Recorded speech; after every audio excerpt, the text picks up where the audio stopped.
I built Lee and Maxwell Enterprises from nothing, from long nights, calculated risks, and deals so precise they could cut a man in half. I played the market like a grandmaster plays chess, always 3 moves ahead, always anticipating the next attack. And yet, somehow, I had missed the one happening inside my own home. It started with a manila folder. Thomas Reed, my private investigator, placed it on my desk without a word. He had been working for me for years, and he knew better than to bring me speculation. If he was here, it meant only one thing: this was real. I opened the folder, expecting financial irregularities, a competitor making a move, something that would require my attention. Instead, I found Gloria, my wife, my elegant, poised, perfect wife, captured in high-resolution photographs, wearing a dress I had never seen before, heels I had never bought her, lips painted a shade of red she hadn't worn in years. She was stepping into a hotel, not alone. Russell Maxwell walked beside her, his hand on the small of her back, guiding her inside. I flipped through the photos, my pulse slow, controlled, deadly. The timestamp read Wednesday, 8:47 p.m. A memory flickered. Gloria, just last week, stretching in our bed, running her fingers through my hair, telling me she had a late dinner with the charity board. I turned the page. Another Wednesday. And another. Every single week, for the last 3 months, they had been meeting here. A lesser man would have felt rage first, would have crushed something in his fist, would have stormed into that hotel, dragged them out, made a scene. But I am not a lesser man. I closed the folder and looked at Thomas. Confirm everything. He nodded. I already did. More documents. More receipts. Russell had been careful. He had used shell companies to make payments, hid the transactions inside business expenses, kept their meetings off the grid. He was smart, but not smarter than me. Gloria had always been a natural liar, but she had never needed to be. She played the devoted wife so well, I had never thought to question her. She knew how to perform. Now, I wondered how long she had been performing for me. I set the folder down, exhaling slowly. Thomas waited, expecting me to react. But I didn't, because reacting now would be wasting the opportunity for something greater. Russell had spent 15 years building this empire with me. Gloria had spent 10 years by my side, wearing my last name, living in my home, waking up in my bed. They thought they were unstoppable. They thought they were getting away with it. A lesser man would have acted impulsively, would have stormed into our penthouse, thrown accusations, demanded answers. But I already knew the answers. So instead, I poured myself a drink. And I planned. Russell was already dead. He just didn't know it yet. Gloria? Gloria still thought she was safe. That was going to make it so much sweeter. I came home late that night, later than usual. Gloria was in bed, dressed in silk, reading a novel. She looked up when I walked in, her face lighting up with a warm, familiar smile. The same smile she must have given Russell hours before. "You're home," she murmured, stretching slightly, arching her back just enough to be inviting. I loosened my tie, watching her carefully. "Long day." She set the book down, patting the space beside her. "Come here." I walked over, sat on the edge of the bed. Her hand slid over my shoulders, her fingers working at the tension in my muscles. "You're so stiff," she whispered, leaning in, pressing her lips to my neck. I exhaled slowly, forcing my body to respond to her touch. Even now, she felt familiar. Even now, she smelled like home. And yet, when I closed my eyes, all I could see was her with him. Her legs wrapped around Russell, her lips against his skin, her moans filling up a hotel room that I had never been in. Something cold and violent twisted in my gut. She felt me tense and pulled back slightly, tilting her head. Alexander, she murmured, voice soft, searching. What's wrong? I looked at her, at the woman who had once been mine, at the woman who had given herself away to another man. I reached up, brushing a strand of hair behind her ear. Nothing, I said quietly. You're beautiful. She smiled, slow and knowing, and leaned in again, pressing her lips to mine. And I let her. I let her pull me down against her, let her kiss me like I was the only man in her world. Let her lie to me one last time. Her body was soft and warm beneath me, her silk nightgown slipping up her thighs, her breath coming faster as my hands roamed lower. She gasped as I flipped her over, pressing her down into the mattress. She arched for me instinctively, sighing as I ran my hands down her spine. Someone's impatient, she teased breathlessly. I wasn't impatient. I was memorizing her. Every inch. Every sound. Every trembling sigh. Because after tonight, she would never have me again. I slammed into her without warning, wrenching a sharp gasp from her lips. Her fingers clutched at the sheets, her body stretching to take me. Oh my God! I didn't stop. I took her mercilessly, driving into her hard enough to make her moan my name over and over, her body shuddering beneath me. And the entire time, I kept my eyes open. I watched her lose herself beneath me. I watched her come apart for a man she had betrayed. She screamed my name when she climaxed. And for the first time, it meant nothing. She was still catching her breath when I pulled away, rolling off her without a word. She let out a sleepy, satisfied sigh, stretching like a cat. What's gotten into you tonight? I didn't answer. Instead, I stood, grabbed my phone, and typed a message. Lock him out. Everything. Bank accounts, corporate shares, real estate holdings. I want him bleeding by morning. Then, without hesitation, I hit send. Russell's life was over. And Gloria? She just didn't know she was next. I woke before dawn. Gloria was still asleep beside me, her bare body tangled in silk sheets, her breathing deep, steady, completely unaware that her world was already crumbling. I sat up, my mind cold, calculating. Last night had been the last time. The last time she would touch me, the last time she would think she still had control. From here on out, I was in control. I slid out of bed, silent. This would be the last morning she woke up in my home as my wife. By nightfall, everything she thought she had would be gone. In the car, I checked my phone. Michael Carter, my financial strategist, had done exactly as I ordered. Russell Maxwell was locked out. His corporate accounts? Frozen. His private investments? Seized. His access to company assets? Revoked. A lifetime of wealth, reduced to zero in a single night. And now? Now, I was going to watch him realize it. I arrived at the office early. Russell was already there, because of course he was. He thought today was important.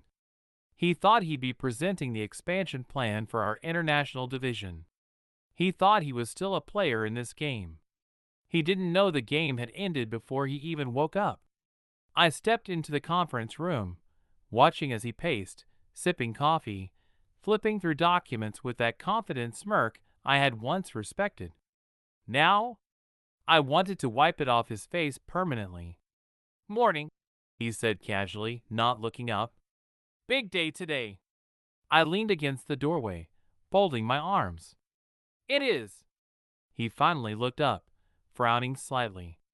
You okay? You look different. I smiled. Not the friendly kind. The kind that should have made him stop and think. But Russell was too self-assured, too convinced of his own brilliance. He gestured to the documents. Everything's set for the Singapore deal. The board's expecting a breakdown of our funding strategy. Yeah, I cut him off. About that. I pulled out my phone and slid it across the table. He glanced down. His own name, his own company accounts, all locked. The color drained from his face. What the hell is this? He muttered, grabbing the phone. He scrolled, checked his accounts. Nothing. Everything had been wiped clean. His hands were empty. I leaned forward, watching him carefully, waiting for the moment he realized. The exact moment his entire world began to collapse. I didn't have to wait long. His breath hitched. His fingers trembled slightly over the screen.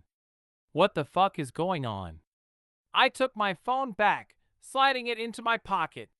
You've been cut out. Russell laughed, short, forced, nervous. Cut out? Alex, what are you talking about? I tilted my head. The board meeting's been rescheduled, but not for your expansion pitch. He stared at me. You might want to take a seat, I said smoothly. Because in about 20 minutes, you're going to watch your entire career burn to the ground. The smirk finally faded. Now he knew. Russell didn't sit. He just stood there, his fingers tightening around the edge of the table, his confidence unraveling second by second. What the hell are you talking about? He asked, voice tight. I leaned back, relaxed, in control. You should really check your email, I said, motioning to his laptop. He hesitated. Then, as if part of him already knew what was coming, he reached for his keyboard, logged in, and clicked the most recent message. Subject: Urgent, board meeting agenda update. I watched his eyes move across the screen. Saw his jaw tighten. His breath stall. Russell wasn't presenting the Singapore expansion. He was being audited. Every shady transfer, every stolen company fund, every shell company he had created, exposed. He sucked in a sharp breath. This isn't possible. Oh, it's very possible, I said, smoothing my cuffs. In fact, it's already happening. The audit team is waiting in the boardroom. By the time this meeting is over, you'll be stripped of everything. He finally looked at me, and for the first time in our 15 years of business, I saw fear. You did this, he whispered. I smiled. Of course I did. By the time the board meeting began, Russell had gone pale. He tried to defend himself, tried to explain away the numbers, the offshore accounts, the fraudulent project funding. But he was outgunned. Everything was documented, every fraudulent expense tied to him alone. When the vote to remove him as CEO came up, it wasn't even a debate. Unanimous. Security was already waiting in the hallway. They escorted him out of the building like he was a disgraced employee, not a man who had once built this empire with me. I walked him to the elevator, watching as he stared at the floor, silent. As the door slid shut, he finally looked at me. You ruined me, he said, voice barely above a whisper. I tucked my hands in my pockets. No, Russell. You ruined yourself the moment you fucked my wife. Gloria called me an hour later. I let it ring. Let her leave a voicemail. Then I played it back, listening as her voice trembled. Alex, something's wrong. Russell just called me. He said he's being removed from the company. His accounts are frozen, and I don't know what's going on. Please call me. I didn't. Instead, I drove home. And tonight? I arrived home just after sunset. The penthouse was dimly lit, and the faint scent of Gloria's perfume hung in the air, jasmine and vanilla, the same scent she had worn the first night I made her mine. Now, it smelled like a lie.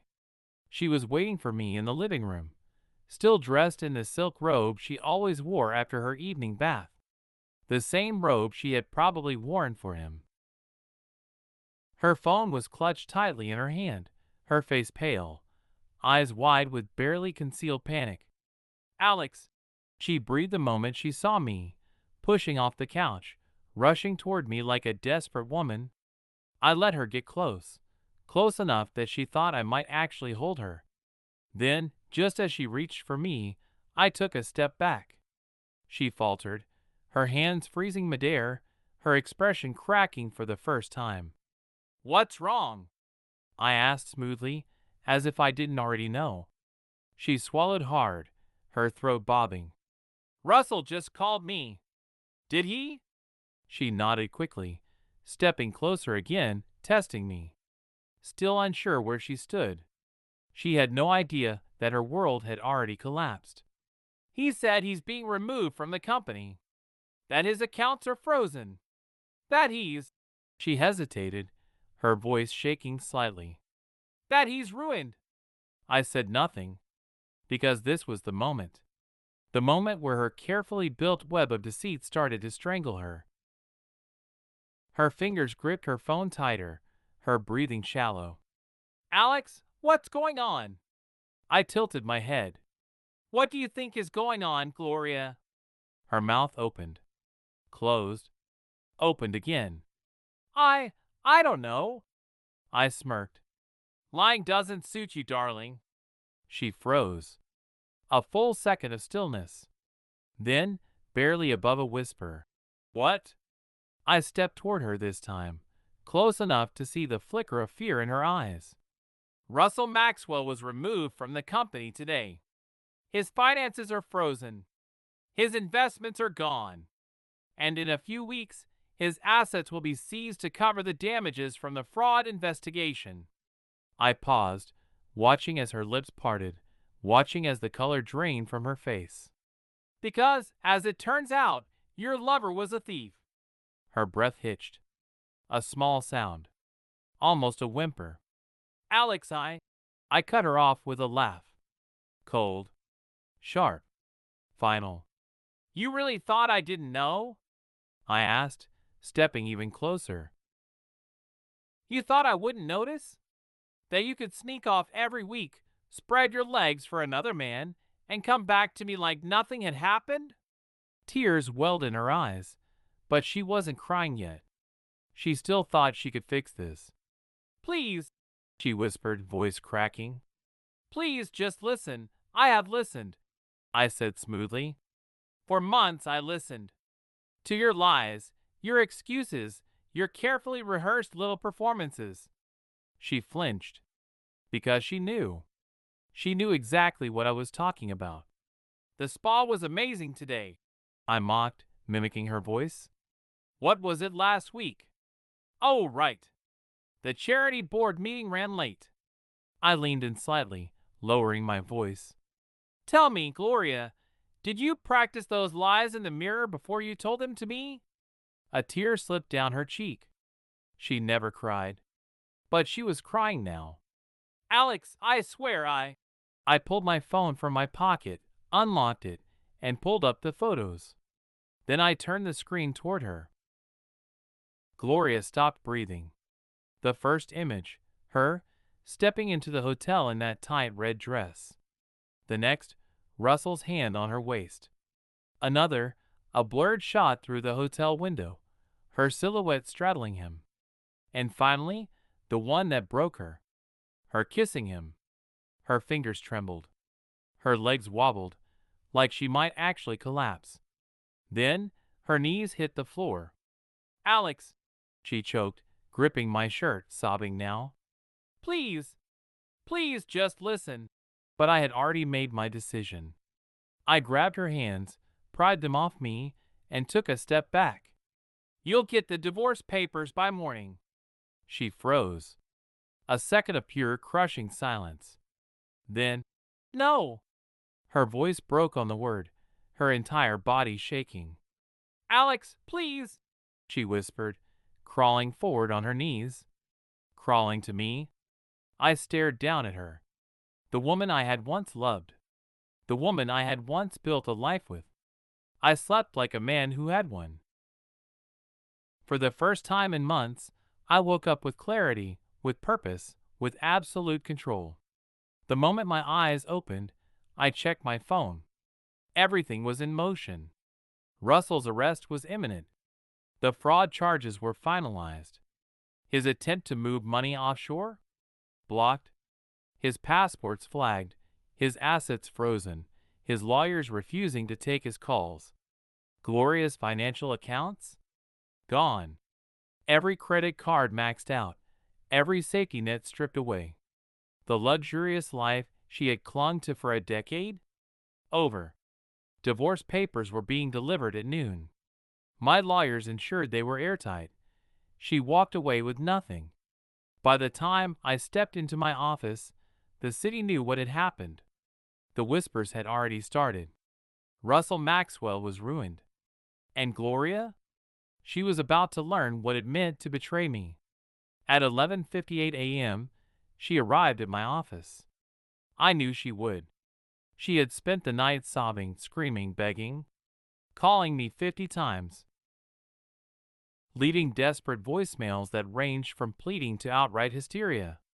Now, she stood before me, a shadow of the woman she once was. Her hair was messy, her makeup smeared from crying all night.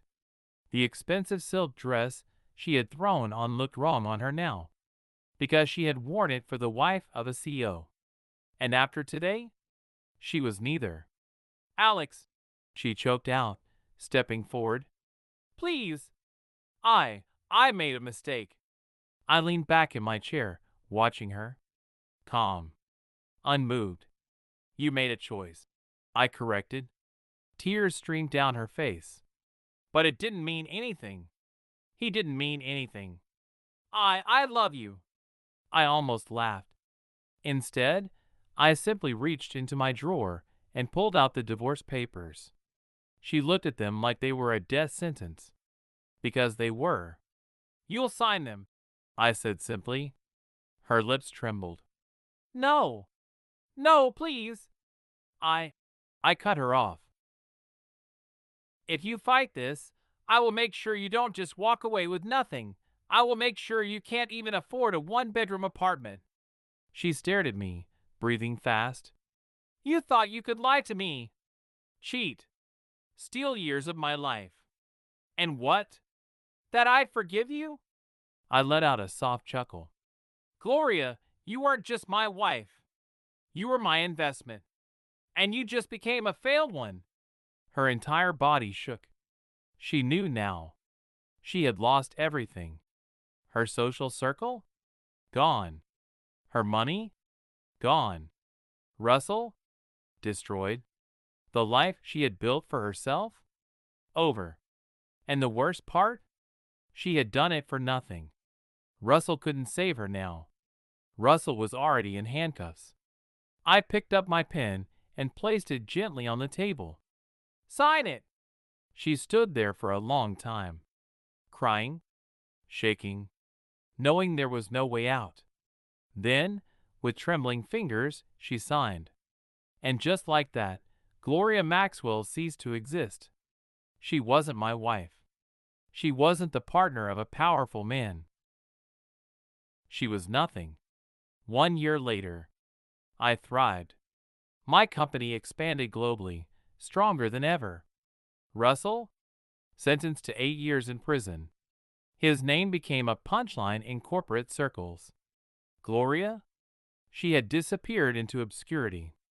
Last I heard, she was working as a receptionist in a mid-tier law firm, living in a tiny apartment, barely making ends meet. She tried reaching out once. A pathetic email, just one sentence long. Do you ever think about me? I never responded. I never even opened it, because Gloria was already dead to me, and I had a life to live, one without her.